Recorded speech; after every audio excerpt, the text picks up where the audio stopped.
guys, Bilka di sini dan kalian sedang menonton Captain Science. Pada video kali ini aku mau review buku.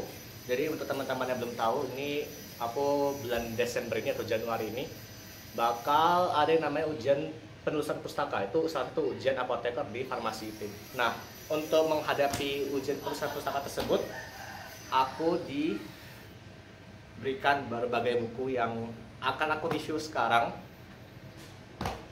Dan juga kemarin-kemarin di video-video tertentu ada yang komentar kalau sebenarnya ada juga sih yang nanya dari tingkat buku-buku apa aja sih yang perlu dibeli gitu waktu jadi mahasiswa farmasi gitu. Dan mungkin karena sekarang aku punya banyak buku yang bisa teman-teman lihat di sini, akan aku review satu persatu dan aku berikan komentar isinya apa-apa saja, dan nanti teman-teman yang menentukan kira-kira perlu atau enggak gitu.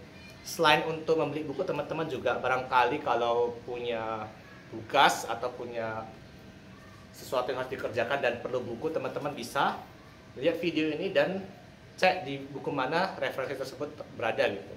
Jadi tujuan dari video ini tuh sebenarnya untuk biar teman-teman makin tahu buku-buku yang ada di farmasi. Aku mau terima kasih dulu kepada kakak-kakak tingkat aku dan teman-teman aku yang sudah membantu aku dalam menghibahi buku-buku ini. Jadi kalian luar biasa, terima kasih dan selamat menonton guys. Jadi karena buku ini sangat banyak, akan aku klasifikasikan. Jadi ada beberapa buku yang tergolong farmaseutika atau lebih ke industri, dan buku yang bersifat klinis atau yang bersifat ke farmakologi itu. Kita mulai dulu dari buku yang bersifat farmaseutika ya, dan buku-buku yang dasar itu menurut aku. Yang buku pertama tentu adalah ini, Farmakope Indonesia. Teman-teman yang jurusan farmasi pasti semua tahu buku ini. Kata dosen aku, kalau teman-teman tidak pernah membuka Farmakope, bagi teman-teman bukan mahasiswa farmasi. Itu. Jadi seperti teman-teman yang tahu, sekarang Farmakope Indonesia tuh edisi kelima. Pada saat video ini dibuat tuh yang terakhir, tapi ini yang keempat. Ini yang kelima. Nah, Farmakope 5 tuh ada 2 jilid biasanya kalau yang fotokopiannya. Jadi apa isinya Farmakope 5? Jadi di Farmakope 5 tuh sebenarnya lebih ke monografi guys. Jadi apa aja tentang zat aktif obat tuh semua ada di sini gitu. Misalkan kita mau cari sediaan apa gitu, aspirin, salah satu obat yang paling sering di sini ada, teman-teman bisa lihat. Jadi di aspirin ini teman-teman bisa lihat kalau dia tuh terdapat pemberian, kelarutan, baku pembanding, dan identifikasi, dan penentuan kadarnya juga bagaimana gitu. Jadi singkatnya di Farmakope itu adalah buku tentang monografi atau buku yang berisi tentang informasi-informasi tentang zat aktif dan sediaan dan cara menganalisisnya bagaimana gitu. Selain itu di Farmakope juga di belakangnya ada prosedur-prosedur tetap untuk pengujian zat aktif maupun sediaan. Misalkan di sini mau menentukan kadar air, ini salah satu kertasnya ini udah lepas soalnya. Jadi di sini ada prosedurnya. Jadi menurut aku Farmakope itu sebenarnya buku yang paling diperlukan di farmasi. Kalau aku bilang setiap semester tuh pasti teman-teman akan butuh Farmakope gitu. Jadi kalau aku bilang Farmakope itu ya buku wajib gitu ya, teman-teman harus punya Farmakope kalau teman-teman ingin kuliah di farmasi gitu. Dan kalau untuk Farmakope Indonesia ya aku sarankan belilah Farmakope yang paling apa gitu, maksudnya edisinya edisi paling baru gitu. Dalam aspek ini kalau sekarang ini di video ini dibuat itu Farmakope 5. Jadi teman-teman harus punya Farmakope kalau teman-teman ingin kuliah di farmasi. Dan itu untuk Farmakope Indonesia. Ngomong-ngomong soal Farmakope, ada juga namanya Handbook of Pharmaceutical Excipient. Jadi kalau di Farmakope kita akan menemukan informasi terkait zat aktif maupun sediaan. Di buku ini atau Handbook of Pharmaceutical Excipient ini adalah informasi tentang eksipien obat-obatan. Misalkan di dalam membuat sirup kita perlu gula gitu. Di sini ada monografi tentang glukosa atau pemanisnya gitu. Di sini ada namanya, sinonim, dan juga cara pengecekannya, penggunaannya untuk apa, dan sifat-sifat psikokimia seperti kelarutan dan stabilitas, keamanan di sini ada. Jadi untuk buku ini sebenarnya ini hanya dipakai untuk formulasi dan juga mungkin peracikan obat. Jadi sebenarnya untuk buku ini aku tidak menemukan terlalu urgent untuk dipakai, kecuali teman-teman ingin skripsi di formulasi, mungkin teman-teman perlu ada buku ini. Tapi buku ini juga aku tahu ada tersedia e-booknya, jadi teman-teman bisa pertimbangkan kalau teman-teman ingin beli ini atau enggak gitu di saat teman-teman kuliah. Nah, ngomong-ngomong soal farmakope lagi, selain farmakope Indonesia, kita juga menggunakan farmakope luar negeri. Yang paling terkenal tuh USP atau United States Pharmacopy, atau farmakopenya Amerika gitu. Oke, USP ini karena dia di fotokopi jadi hardcovernya ini warnanya beda. Aslinya tuh beda warnanya, aku lupa warna coklat gitu. Tapi ini karena di fotokopi jadi warnanya terserah mereka. Jadi ini namanya USP, United States Pharmacopy tahun 2009. Ini udah lama. USP itu pasti selalu diupdate setiap, lebih sering dibandingkan farmakope Indonesia gitu. Dan paling baru setelah aku adalah farmakope edisi ke-42. Jadi ini sebenarnya udah sangat jadul sih. Jadi dia isinya juga monografi sediaan dan monografi zat aktif. Jadi di sini ada informasi-informasi terkait obat dan cara analisisnya bagaimana gitu. Dan menurut aku USP ini tidak terlalu urgent dibandingkan dengan farmakope Indonesia. Kenapa? Karena sebenarnya farmakope Indonesia pun diambilnya dari sini, dari USP gitu. Jadi untuk USP yang tahun-tahun lama kayak gini, ya itu sebenarnya bisa diwakilkan oleh farmakope Indonesia. Namun ada memang saat dimana kita perlu USP dibandingkan farmakope Indonesia, di mana obat-obat yang munculnya setelah tahun 2014. Jadi karena farmakope 5 tuh munculnya 2014, kalau ada obat baru pada tahun 2015, kita dapat informasi itu harus dari USP gitu. Dan di farmakope Indonesia kan belum ada gitu. Jadi, tapi secara umum untuk obat-obat yang beredar di Indonesia dan juga untuk yang biasa dikuliahkan, semua pasti ada di farmakope Indonesia. Jadi untuk USP aku tidak menyarankan untuk dibeli, dan memang aku rasa nggak akan ada yang jual juga sih. Dan ini hanya untuk ujian apoteker. Oke, jadi untuk yakin ini karena semua adalah USP. Ini suplemen. Ini sebenarnya aku juga nggak tahu, ini kayaknya penambahan zat pada tahun 2009. Nggak ada yang buka juga. Ini kalau dilihat tuh bukunya tergolong rapi. Dan ini volume 1, volume 2, volume 3. Ini volume 3, tadi itu volume 2 dan volume 1. Jadi itulah untuk USP. Oke, yang berikutnya ada namanya Merck Index. Ini sejujurnya ada buku yang baru, aku belum pernah lihat sebelumnya, sebelum di apoteker. Kita coba lihat sama-sama isinya. Jadi di Merck Index ini ada, dia literally index sih. Jadi di buku ini terdapat digolongkan semua senyawa-senyawa organik atau senyawa-senyawa kimia yang diurutkan sesuai abjad gitu. Jadi di setiap halaman itu ada ya apa sih, maksudnya setiap zat yang ada di dunia itu diindekskan di sini gitu. Dan informasi-informasi yang bisa didapatkan tuh ya nama, pemberian, terus ada sih rentang lebur, terus ada juga rotasi optiknya kalau dia kiral, dan dia larut di mana. Kalau aku bilang ini tentu tidak terlalu penting, ini juga nggak hanya senyawa-senyawa obat. Jadi pastinya kita kan kalau masih farmasi itu belajarnya hanya senyawa obat, jadi cukup farmakope, ini tidak perlu. Selanjutnya ini Profiles of Drug Substance Excipient and Related Methodology. Ini juga buku yang baru, aku belum pernah lihat. Jadi kalau aku perhatikan di dalam buku itu isinya adalah kayak juga indeks ya, kayak indeks itu. Jadi ini ada semua zat yang diurutkan melalui abjad. Misalnya ini ada acetaminophen, terus lanjut acetaminophen semua. Ada PKA-nya gitu-gitu sih, jadi teman-teman bisa lihat. Aku rasa ini juga bukan buku yang penting-penting banget, dan aku belum pernah pakai ini juga sebelumnya, jadi aku kira ini bukan buku yang teman-teman harus punya gitu. Lanjut, berikutnya Pharmaceutical Codex. Nah, ini adalah buku yang menurut aku sangat luar biasa. Singkatnya ini tuh monografi juga. Dalam bab terakhir itu ada monografi per zat aktif. Cuma ini adalah buku yang lebih tua dibandingkan dengan Farmakope 5. Dia 1994. Berisi informasi-informasi yang literally semua hal tentang formulasi dan semua tentang compounding. Jadi di dalam bab awal dituliskan teori-teori yang menurut aku tuh sudah sangat lengkap. Jadi kalau teman-teman baca buku ini, teman-teman udah jadi sarjana farmasi aja gitu, yang bidang formulasi gitu. Jadi di sini ada informasi terkait apa ya, cara membuat formula untuk sediaan yang dimasukkan ke dalam hidung gini, nasal formulation. Terus membuat obat yang bisa modified release delivery system, tahun 1994 mereka juga udah punya. Terus reologi ini untuk farmasi fisika juga ada teorinya di sini. Jadi literally menurut aku ini adalah buku yang sangat lengkap soal teori gitu, dan ini adalah buku yang menurut aku termasuk buku yang wajib teman-teman punya. Teman-teman punya buku ini untuk dibaca, bukan kayak di Pharmacopeia untuk dicari referensi terkait obat. Jadi aku sarankan teman-teman harus punya buku ini, saran aku gitu.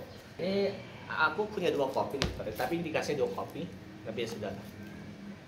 Selanjutnya, cara identifikasi obat. Nah, ini buku yang dibuat oleh Pak Slamet Ibrahim, itu salah satu dosen di farmasi ITB. Dan ini ada Pak Tutus, termasuk dosen pembimbing saya. Jadi ini tuh isinya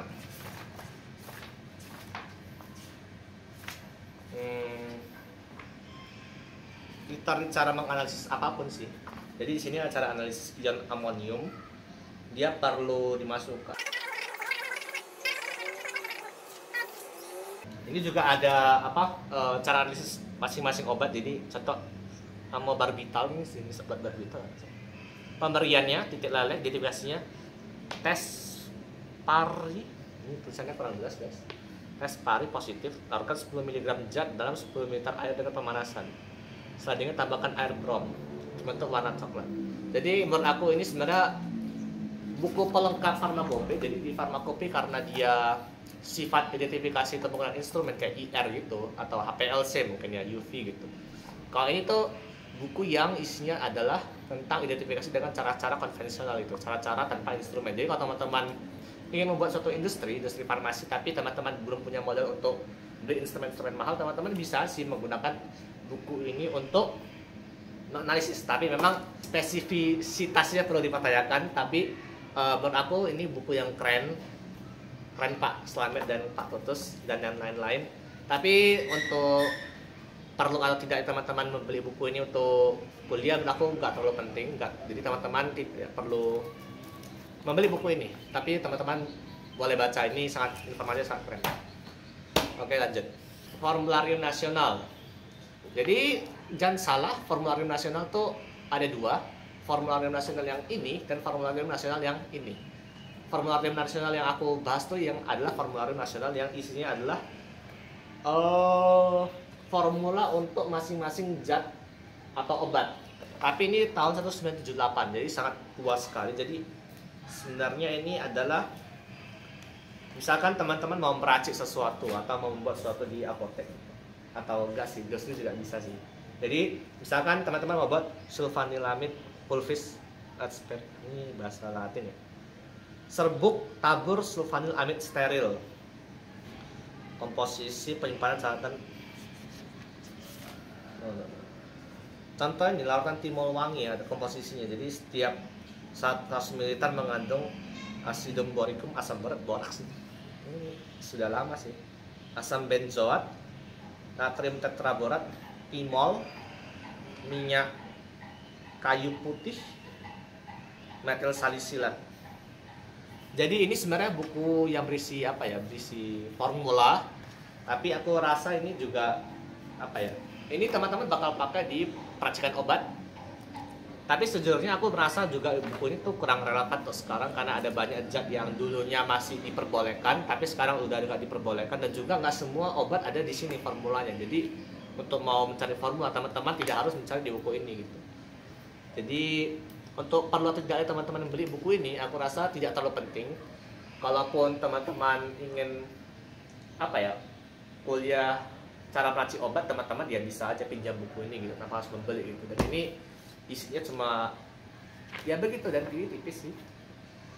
Sedangkan untuk formula nasional yang ini tuh dokumen dan itu adalah formularium untuk obat-obat yang disedia di Indonesia. Jadi apapun obat yang ada di rumah sakit itu mengacu pada formula nasional ini. Jadi berbeda dengan formula nasional ini. Dan ini tersedia di internet, sedangkan ini enggak. Jadi teman-teman bisa download sendiri untuk yang ini gitu. Jadi teman-teman harus tahu bedanya di mana. Lanjut, Handbook of Manufacturing Formulation. Nah, ini adalah buku yang sama dengan tadi formula nasional. Bedanya ini adalah buku yang udah lebih modern dan ini bukan buku yang dari Indonesia sih. Jadi ini buku luar negeri. Nah, di sini misalkan membuat tablet aspartam, di sini ada formulanya, cara membuatnya, jumlahnya juga, dan cara pembuatan juga, directionnya. Dan ini ada untuk setiap bentuk sediaan. Seingat aku ada 6 volume, kayak sediaan solid, steril, liquid, semi solid gitu. Jadi itu lengkap. Itu juga tersedia di internet. Jadi untuk perlu tidaknya buku ini aku rasa nggak terlalu penting karena itu tersedia di internet. Tapi teman-teman kalau setiap kali membuat formula untuk kuliah formulasi, teman-teman bisa mengacu dari buku ini gitu. Jangan mengacu dari yang ini udah sangat tua. Kalau ini buku baru, jadi isinya tuh ya intinya adalah formula dan cara membuatnya gitu. Perlu atau enggak ya buku ini ya teman-teman silahkan beli, tapi aku nggak memaksa karena ini tersedia di internet. Tapi penting untuk kuliah formulasi. Ini literally sama, cuma ini part yang lain. Oke, itu mungkin buku untuk formulasi. Ada lagi nggak ya? Oh, ada satu lagi namanya. Trisel, Stability of Compounded Formulations. Nah, ini tuh kayaknya Stability of Compounded Formulation. Jadi adalah stabilitas untuk sediaan-sediaan yang telah diformulasikan. Misalnya lansoprazol ini tuh obat MA ya, proton pump inhibitor. Jadi ini ada propertiesnya atau pemberiannya, kelarutan pKa, stabilitasnya bagaimana. Jadi untuk membuat formula atau misalkan teman-teman ingin apa ya, misalnya di rumah sakit nih, teman-teman dapat obat, teman-teman harus tahu dia disimpan di mana. Itu mengacunya bisa dari buku ini. Jadi di sini tuh ada beberapa kasus-kasus juga, studi-studi yang mengevaluasi stabilitas dari obat-obat yang ada di buku ini gitu. Jadi teman-teman bisa dari buku ini mengetahui cara penyimpanannya bagaimana, perlu di wadah apa gitu. Ini menurut aku ini adalah buku yang sifatnya kesana gitu. Dan kalau tahu nggak ya, buku ini tentu saja nggak perlu.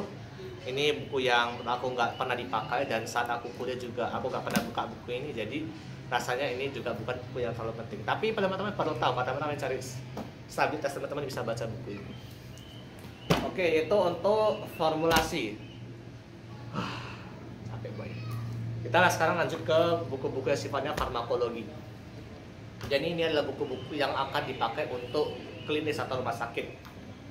Mungkin buku yang paling pertama adalah buku yang paling sadis, namanya AHMS Drug Information. Nah, ini tuh adalah buku untuk apa ya? Kita buka sama-sama saja. Aku juga jarang buka buku ini. Misalnya ini ceftazidin. Ini tuh antibiotik ya. Di sini ada dijelaskan penggunaannya. Maksudnya ini kan antibiotik, dia obat apa, dia antibiotik atau gimana.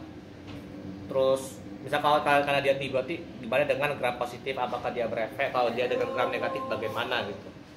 Terus kalau dia campuran infeksi yang aerobik dan non aerobik itu gimana. Banyak sih, jadi untuk kasus-kasus infeksi apakah bisa dipakai atau enggak gitu. Sangat lengkap guys. Terus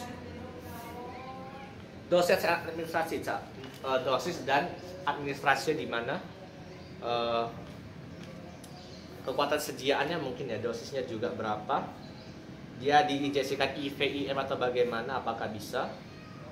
Wow, dosis untuk orang tua berapa, 250 mg IV atau IM setiap 12 jam.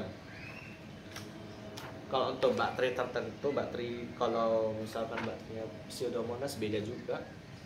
Terus perhatian juga ada di sini. Terus efek samping dan efek sampingnya itu juga apa loh, maksudnya diberitahu efek samping ke hati, efek samping ke ginjal gimana. Jadi sangat lengkap. juga efek ke geriatrik orang tua bagaimana. Wow, lengkap ya. Terus interaksi obat juga ada, misalkan interaksi dengan probenecid. Concomitant administration of 2 grams of oral probenecid do not affect the pharmacokinetic of ceftazidime, presumably because ceftazidime is excreted principally by glomerular filtration. Pokoknya teman-teman bisa baca interaksi obatnya ke obat-obat ini dan banyak banget. Laboratory test interference, dia bisa mempengaruhi diagnostika. Contohnya untuk tes imunohematologi. Jadi untuk tes atau bisa tes glukosa, ceftazidime interferes with urinary glucose determination using cupric sulfate. Jadi akan mempengaruhi konsentrasi glukosa. Jadi kalau orang diabetes tapi menggunakan ceftazidime dan dia tes glukosanya dengan metode tertentu, bisa jadi hasilnya bias. Mekanisme aksi, spektrum, wow lengkap banget guys. Kalau resisten bagaimana? Stabilitas juga ada. Ternyata stabilitas juga dia ada melengkapi yang ada di buku sebelumnya nih. Cara pembuatan, nama-nama merek dagang juga ada. Wow, jadi HFS tuh sangat lengkap guys. Jadi aku nggak menyangka ada buku selengkap ini tentang farmakologi di satu buku gitu. Tapi memang buku ini ya tentu karena dia sangat lengkap. Ada book 1, terus ada juga book 2, ini book 3, book 4, dan juga book 2. Jadi untuk 2010 aja dia ada 4 buku gitu, dan masing-masing obat ada gitu. Semua informasi seperti tadi gitu. Jadi menurut aku ini buku yang super lengkap untuk farmakologi. Tapi untuk teman-teman perlu atau enggaknya, ini tergantung teman-teman. Kalau teman-teman bekerja di klinis atau yang akan bekerja di pelayanan, mungkin teman-teman perlu buku ini. Tapi selama kuliah aku belum pernah pakai buku ini juga, karena aku memang orang industri, dan aku teman-temanku yang klinis juga sebelumnya belum pernah pakai sih. Tadi perlu tahu kayak buku ini tergantung teman-teman ya. Yang penting teman-teman tahu isinya apa aja. Teman-teman bisa pertimbangkan apakah teman-teman merasa perlu atau enggak. Selanjutnya adalah Goodman and Gilman, Pharmacological Basis of Therapeutics. Ini juga buku farmakologi. Misalkan kasusnya nih, apakah nih obat antivirus. Di sini ada sifat kimia dan sifat antivirusnya. Nama EUPAC-nya apa? Mekanisme aksi dan resistensi. Farmakokinetiknya juga ada. Untoward effect, berarti efek sampingnya juga ada. Interaksi obat. Jadi sebenarnya untuk buku ini nggak selengkap buku HFS ya, tapi menurut aku ini bisa jadi pelengkap dua-duanya. Jadi bisa jadi informasi yang ada di sini tuh nggak ada di HFS. Jadi menurut aku ini penting juga buku ini. Jadi teman-teman tahu ini isinya apa aja. Tapi selain untuk persediaan, di sini juga biasanya ada teori farmakologi. Jadi kayak ya farmakologi aja gitu. Jadi buku kuliah farmakologi misalkan digolongkan masing-masing obat, teorinya bagaimana, cara kerjanya bagaimana, dan diklasifikasikan gitu. Jadi selain monografi, jadi berbeda dengan HFS yang dimana dia tuh semuanya tentang monografi ya gitu, tentang indeks obat, tapi di sini ada teorinya gitu. Jadi teman-teman bisa baca juga tanpa melihat gitu. Kalau HFS kan teman-teman harus tahu obatnya baru bisa baca kan. Kalau ini teman-teman bisa baca teorinya, jadi nggak rugi beli buku ini gitu. Pada tanggal beli bukunya tergantung teman-teman. Di sini ini juga ada e-booknya, jadi teman-teman bisa pertimbangkan. Jadi selanjutnya adalah buku Martindale. Menurut aku ini juga buku yang super lengkap. Di sini ada informasi-informasi terkait misalkan ini ada contoh obatnya apa ya? Domperidone. Misalkan di sini ada strukturnya, MR-nya, terus bentuk-bentuk garamnya dan bentuk-bentuk esternya, efek samping, precaution, interaction, farmakokinetik, dan cara pembuatan juga ada. Tapi ini berdasarkan British Pharmacopoeia, jadi masing-masing farmakopoeia kalau ada. Misalkan contohnya famotidine, Dia ada di halaman farmakopenya, ada berapa, samping, precaution, interaksi, dan penggunaan. Jadi sebenarnya menurut aku ini apa ya, pelengkap aja sih. Jadi bukunya literally sama dengan buku-buku farmakologi lain. Jadi kayak teman-teman bisa baca, bisa enggak. Ini pelengkap aja. Tapi lengkap sih. Tapi lebih lengkap AFS dibandingkan Martindale. Jadi ini kayak kombinasi antara farmaseutika dan farmakologi itu. Jadi dua-duanya ada dan masing-masing ya membuat dia sebenarnya nggak terlalu lengkap, tapi perlu juga dibaca kalau teman-teman apa ya sih. Nggak usah dibeli nggak apa-apa. Selanjutnya adalah ini, Drug Information for the Healthcare Professional.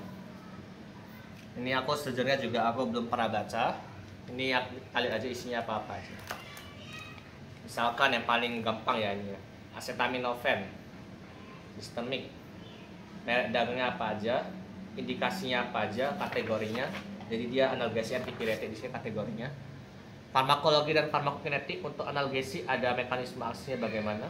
Di sini karena dia acetaminophen, the mechanism of analgesic action has not been fully determined. Antipiretik bagaimana, farmakokinetiknya gimana, absorpsi bagaimana, distribusi bagaimana. Terus hal-hal yang perlu diperhatikan, patient to consider. Kalau dia terjadi efek samping bagaimana, kalau dia terjadi overdosis bagaimana.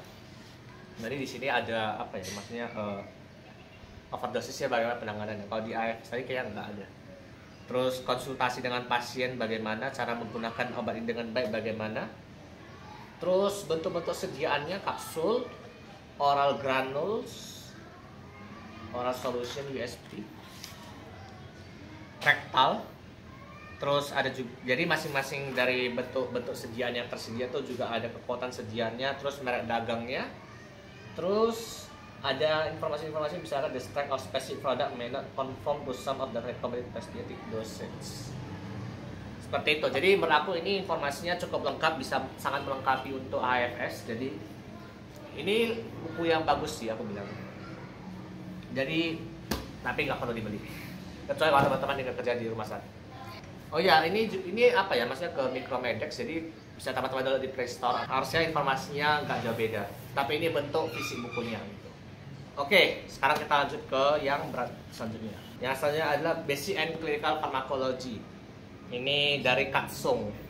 Jadi ini juga termasuk buku yang apa ya, lama ya. Tapi sekarang setahu aku ada edisi baru ya, edisi ke-15, teman-teman bisa lihat di sini. Jadi ini adalah buku farmakologi. Jadi sebenarnya buku ini nggak jauh beda dengan ini buku Goodman and Gilman, cuma beda penerbit aja. Kalau isinya ya sama sih, jadi teori-teori farmakologi dan dibagi per sistem organ gitu. Jadi obat tentang darah, obat tentang antibiotik gitu, itu masing-masing gitu. Untuk buku baru aku pernah baca, untuk buku baru yang herbabnya tuh ada apa ya, maksudnya sering nama-nama dagang obat yang tergolong diklasifikasikan di dalam sana, dan juga efek samping beserta toksikologinya gitu. Jadi sebenarnya buku ini tidak apa ya, maksudnya buku yang bagus untuk dibaca secara teori. Jadi buku farmakologi aja. Jadi tapi untuk mencari informasi spesifik per masing-masing obat itu tidak di buku ini gitu. Jadi untuk perlu tegaknya, jadi aku rasa perlu sih kalau teman-teman ingin belajar farmakologi, karena ini buku yang sangat komprehensif, sama dengan Goodman Gilman. Jadi kalau teman-teman ingin belajar farmakologi, basically farmakologi 1, 2, 3 dan termasuk farmakologi S2 tuh beranjak dari buku ini gitu. Jadi kalau teman-teman punya buku itu dan teman-teman bisa baca, menurut aku itu sudah membuat teman-teman tuh jadi S3 gitu. Ya ini adalah buku yang sangat bagus sih, sangat teori ya, tapi bukan untuk dicari informasi masing-masing obat di sana gitu. Selanjutnya adalah DIH, Drug Information Handbook, ini dari Lexicom. Ini juga ada, hanya ada 2 untuk tahun ini. Jadi isinya, menurut aku isinya nggak jauh beda dengan apa ya, mana sih nih, Drug Information for the Healthcare Professional yang sebelumnya. Jadi misalkan ini Carisoprodol, ini tuh obat yang pernah ada kasus, nama merek dagang di US, di Amerika, kontraindikasi, indikasi, medical and safety issue, pregnancy risk factor, interaksi obat, mekanisme aksi, stabilitas, farmakokinetiknya ada, Sama ini juga ada kombinasi obat, misalkan kalisoprodol dan aspirin ya. Terus coba saya clonazepam. Nah ini dia juga udah menggunakan Tolman lettering, jadi teman-teman bisa lihat kalau dia tuh jelas itu ya, biar nggak tukar-tukar merek dagangnya. Untuk US, Kanada, Indonesia nggak ada sih. Tapi kategori dalam farmakologi ini karena dia clonazepam, dia termasuk benzodiazepin. Jadi menurut aku ini juga informasi yang sama dengan apa ya, drug information final ini juga sebenarnya setahu aku ada di apa ya, sekarang ada di softwarenya, ada di Play Store, teman-teman bisa download, tapi berbayar, memang harus punya nomor aksesnya biar bisa masuk. Tapi untuk teman-teman cari informasi per masing-masing obat tuh ada di sini. Jadi teman-teman kalau mau cari informasi terkait diazepam, teman-teman baca di sini, bukan di buku yang sebelum-sebelumnya. Seperti itu. Oke, yang di bawahnya ini sebenarnya adalah Goodman-Gilman juga, tapi volume yang selanjutnya. Selanjutnya ini adalah Katsung Farmakologi. Jadi sebenarnya ini sama dengan obat buku sebelumnya, tapi ini edisi ke-11. Ini juga sama. Farmakologi ini tuh hanya buku teori, jadi menurut aku tidak apa ya, maksudnya untuk dicari informasi per masing-masing obat tuh tidak di buku ini gitu. Oke, jadi ini dia buku-buku untuk ujian penyelesaian pustaka. Dan sekarang kita baca ke buku terakhir, dan ini adalah buku yang aku personally adalah yang punya. Jadi ini buku yang aku punya dan bukan buku yang dipinjamkan. Jadi aku akan memperlihatkan buku-buku apa aja yang aku punya gitu. Yang pertama tuh sebenarnya adalah ini drug formulation manual. Ini sebenarnya dikasih ya sama tingkat aku. Ini isinya adalah formula-formula untuk masing-masing bentuk senjata. Jadi misalkan injection. Ini sebenarnya ini bukunya sama dengan buku yang kecil ini, yang ini. Tapi ini lebih dikit dan nggak terlalu lengkap. Dan setahu aku ini juga buku yang tergolong udah lama. Tapi di sini akan berisi banyak formula-formula untuk singkat itu. Jadi apotek kalau teman-teman mau beraksi di sini bisa, mau membuat formula untuk praktikum di sini bisa. Dan tidak sekomprehensif ini sih. Kalau ini kan memang untuk skala industri kan. Kalau ini untuk praktikum bisa sih. Untuk ujian apotek juga menurut aku bisa sih dipakai ini. Jadi ini worth it sih menurut aku sih. Selanjutnya Farmakope Indonesia. Aku sudah jelaskan kalau itu buku yang semua orang harus punya. Selanjutnya ini karena ini adalah buku formulasi dan juga farmakologi. Sekarang aku mau memperlihatkan buku-buku tentang bahan alam. Jadi namanya Farmakope Herbal Indonesia atau FHI. Ini tuh ya dia farmakope tapi untuk tanaman, ekstrak kental buah kayu putih. Ada nama latinnya, Simplicianya. Pembuatan ekstraknya bagaimana? Taruh ekstraksi juga, tes ekstraknya. Kadar air abu total begitu. Jadi kan ada juga kan jamu gitu, jamu terus obat standar. Teman-teman bisa baca untuk membuat menstandarisasi bahan aktifnya, teman-teman bisa pakai referensi dari sini gitu. Untuk apakah punya atau enggak buku ini, sebenarnya karena ini buku termasuk jarang dipunyai oleh orang ITB, jadi aku punya buku ini demi apa ya, biar ada gitu di angkatan gitu. Jadi ini juga termasuk buku yang sebenarnya nggak setiap semester diperlukan, cuma pada mata matkul contohnya pada farmakognosi gitu atau kimia bahan alam baru dipakai buku ini gitu. Tapi kalau jadi nggak dipakai di setiap semester. Jadi menurut aku nggak sepenting buku-buku yang lainnya atau buku-buku tentang farmakope gitu. Seperti itu. Nah, selain Farmakope Herbal Indonesia, sebelum terbitnya itu di 2018 ada namanya Materia Medica. Sebenarnya sama saja isinya, cuma ini untuk obat-obat yang apa ya? Ini yang baru, ini yang lama gitu. Jadi singkatnya cara pakai buku ini tuh pada isi pertama dia sudah cukup banyak obatnya, tapi nanti direvisi di edisi selanjutnya ada penambahan itu. Terus di edisi 3 dia juga tambahkan, dan sekarang tuh dia ada sampai edisi 6. Jadi di sini 1 sampai 4, di sini 5 sampai 6 gitu. Dan setelah yang ke-6 baru diganti jadi Farmakope Herbal Indonesia gitu. Jadi sama buku ini termasuk buku yang nggak ada di ITB. Jadi aku punya buku ini karena aku ingin menjabatkan angkatan. Seperti itu. Oke, terakhir ini Formulari Nasional, ini sama dengan buku yang sebelumnya. Aku juga punya. Dan yang kedua formulasi eksipien, ini juga sama, ini sudah aku bahas sebelumnya. Jadi itu dia buku-buku untuk ujian penulisan pustaka di Apoteker ITB. Dan juga buku-buku yang mungkin teman-teman perlu untuk semama kuliah di farmasi. Dan bagaimana menurut teman-teman, apakah buku farmasi sangat banyak? Dan apakah teman-teman merasa sudah terbayangkan apa-apa aja buku yang harus dibeli dan buku-buku mana saja yang menurut teman-teman itu adalah sebenarnya menghabiskan uang teman-teman saja gitu. Jadi ya terima kasih sudah nonton sampai akhir. Aku yakin teman-teman karena nonton sampai akhir pasti teman-teman adalah analisa farmasi. Jangan lupa like, comment, subscribe, dukung terus channel Top 10 Science. Okay, and see you in the next video guys. Bye bye.